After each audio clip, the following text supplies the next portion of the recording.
was fabulous. If you didn't see Katie Tunstall on later, I've just got to explain, because you've got this, I don't know, what's that thing, that bit of kit you've got that you bang with your foot? Pedal. A what? Just a loop pedal. So you just, it's a head rush. Right, so you're doing the guitar, see, I'm watching that. She's banging that. She bends down, picks up the tambourine. There's a bit in the middle where you're doing the doot. You are a one-man band. Demented. It's fantastic. Did you set out to do it that way? No, not at all. And actually, the pedal is... I got hold of the pedal after the album was finished. And it was because I'd never recorded an album before, and the process... And, I've always been a live artist, and... Who you did with Steve Osborne, wasn't it? Yeah. Did it with Steve Osborne, yeah. And he's a real, just vibey... He's the groove guru. And he kind of taught me a lot about rhythm and about the interplay of stuff, and just about being a bit rawer. And so when I'd done the album, I was looking at a summer of gigs in coffee shops and pubs and stuff with just my guitar, and I just couldn't face the thought of not being able to express what I thought the music should sound like, which is that. And found this bit of kit, and it totally just changed it. I was able to actually put on a show that I thought the guitar was just too limiting, and so I was able to put on a show that had a bit of sass, you know. And for me, that is great to hear, because there are so many people who go, "Oh yes, I've written the songs on this album." When you actually check what people have done, they haven't. There's a lot of co-writes. Do you know what I mean? That the names are put to stuff. So what I'm trying to say is, you really want to express the gritty, the reality, whatever it is of your work, don't you? I do. You're really feeling it, the soul and everything. Definitely. And I mean, to be fair, there are some co-writes on my album as well, but it's very much people that I've chosen. I could have easily put out an album of all my own songs. I've got enough, but it was just that there was certain people that I had worked with, and they really, actually, they stop me from editing myself, if that makes sense. That I'll write something and I'll go, "Ooh, that's a bit personal," and they'll go, "No, come on, keep going with it." Whereas if I was on my own, I would stop. And so, but basically, the people that I have worked with on the album on a few tunes, they will kind of encourage me to be more honest than maybe I would be on my own. We're all guilty of that thing, I'll hold my hands up and you can go, "Oh God, I'm a blinking boy band. Oh, another woman with a guitar." I know. So, and there are, aren't there? There are. And unless you take the time to listen, open to mic nights can be a very sad place. There's tears. There is such, I said before about the buzz, there is such talk and excitement about you. What do you think sets you apart from? Well, I'd like to think that it's just a different angle on the girl with the guitar thing, because I'm not really, often that's associated with quite a kind of poor me purging of emotional work, and whereas what I'm doing is I'm kind of inspired by stronger feelings than that, and just sort of trying to...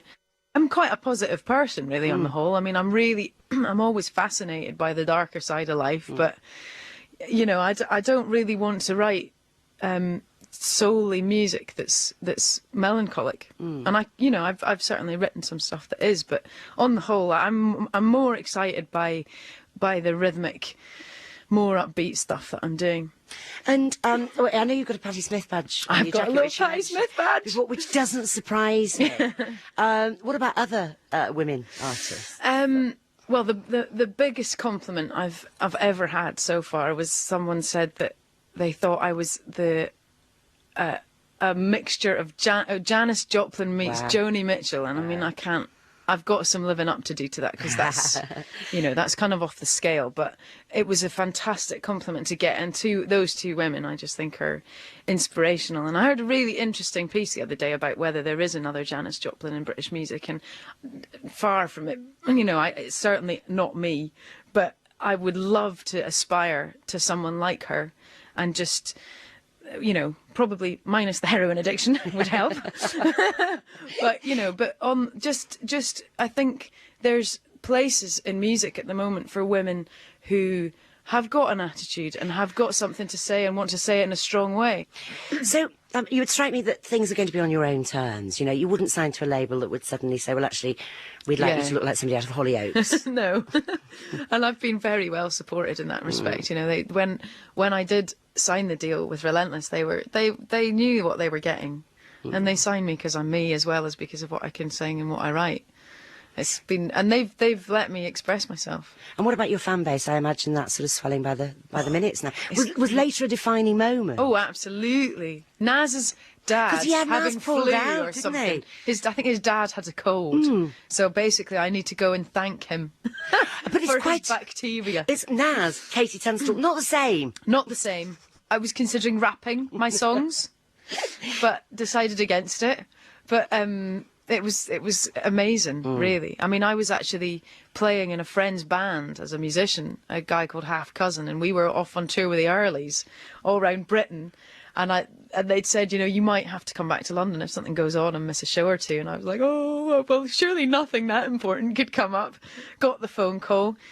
24 hours before we actually recorded it, I was in Sheffield, got on a bus, got on a train, got in a cab, and suddenly I was sitting watching The Cure going, wow, I'm on next.